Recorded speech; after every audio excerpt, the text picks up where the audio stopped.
ఎక్కువ వాటర్ ఎవరైతే బాడీని హైడ్రేట్ చేయరు, అలానే ఫైబర్ ఫుడ్, మన ఫైబర్ ఫుడ్ అనేది చాలా ఇంపార్టెంట్. ఎందుకంటే ఇది స్టూల్ బల్క్ ఫామ్ అవ్వటంలో మనకి ఆకుకూరలు, ఫ్రూట్స్, దాంట్లో ఉండే ఫైబరు, మిల్లెట్స్ కూడా, ఫైబర్ అనేది మన ఫామ్ అవ్వడంలో చాలా హెల్ప్ అయ్యి ఫ్లష్ అవుట్ చేయడంలో చాలా హెల్ప్ చేస్తుంది.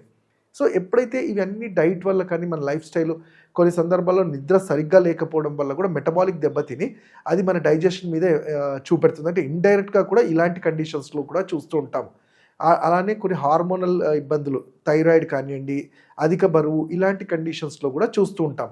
అది ఏది ఏమైనప్పటికీ కారణం చూస్తే ఇప్పుడు జనరల్గా అడుగుతుంటారు, డాక్టర్ ఇప్పుడు పైల్స్ వచ్చింది, దీనికి ఏం చేయాలి, సర్జరీ ఒకటే మార్గమా అంటే డెఫినెట్లీ నాట్ అని చెప్తాం. ఎందుకంటే అన్ని పైల్స్కి సర్జరీ చేసుకుంటూ వెళ్ళి రిపీటెడ్గా ఒకసారి చేస్తారు, మళ్ళీ మీ టెండెన్సీ అదే ఉంటే, ఇదే లైఫ్ స్టైల్ ఉంటే మళ్ళీ వస్తూ ఉంటాయి. సో దానికి అది కాదు పరిష్కారం. మనం కరెక్ట్ చేయాల్సింది అంటే మన లైఫ్ స్టైల్. ఎందుకంటే ఇది లైఫ్ స్టైల్ డిజార్డరే కాబట్టి. అలానే లైఫ్ స్టైల్లో మనం తీసుకునే ఫుడ్స్ మీద కూడా మనం ఎలాంటి ఫుడ్ తీసుకోవాలి, బాడీకి ఈజీగా డైజెస్ట్ అయ్యే సాత్విక ఆహారం అంటాం, ఇలాంటివి తీసుకోవడం వల్ల, వాటర్ హైడ్రేట్ చేయటం వల్ల, మన ఫుడ్లో ఫైబ్రాయిడ్ యాడ్ చేయటం వల్ల మోషన్ అనేది ఈజీగా సాఫ్ట్గా క్లియర్ అవుతుంది. సరే, ఇవన్నీ కానప్పుడు